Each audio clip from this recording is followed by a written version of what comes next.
This past Tuesday, our kids did not have school, so we used our magic keys and went to Disney. Our days at Disney definitely look a little different than a normal guest day at Disney because we go all the time. We parked a little before noon, and our first stop was actually the Disneyland Hotel so that my kids could see the all-new Mickey Pumpkin Confectionery. We saw the cool new Mickey Pumpkin, and then we went through security at downtown Disney and made our way towards California Adventure. The kids picked California Adventure because they wanted to eat chicken tenders for lunch at Flo's V8 Cafe in Cars Land. Because our kids do go to Disney often, usually at least 2 or 3 times a month, they know where all their favorite foods are. After lunch, I asked the kids what they wanted to ride, and they picked Mater's Graveyard Jamboree. The lines were really short on Tuesday, but even then, the kids still didn't want to go on any more rides after Mater's, and instead they asked if we could go over to Redwood Creek Challenge Trail. This request was definitely not a surprise to me because Redwood Creek is one of my kids' favorite spots in all of Disney. If you've never been inside Redwood Creek Challenge Trail, it's basically just a giant play area, and lots of times there are characters running around and interacting with the kids as well. There's also tire swings, duck races, slides, rope bridges, all sorts of fun activities for the kids to do inside this area.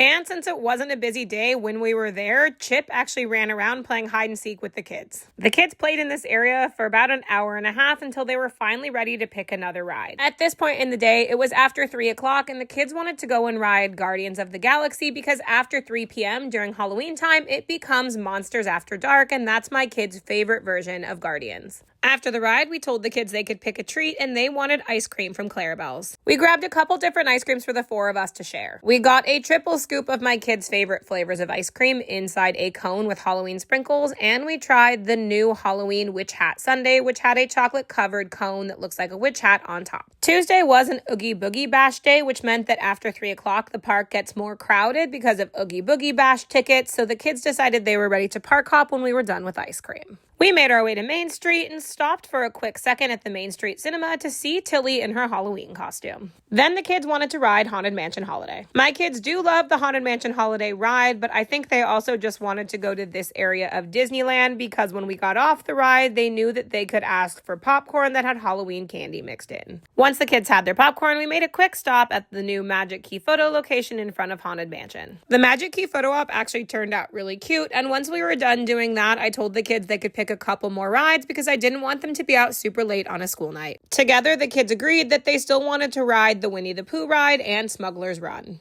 Neither of these rides would have been my first choice of rides, but it is always interesting to see what the kids pick. We called it a day after those last 2 rides and made our way down Main Street and out of the park just before 7 o'clock. We did take the tram back to the parking structure though, which my boys do call the last ride of the day.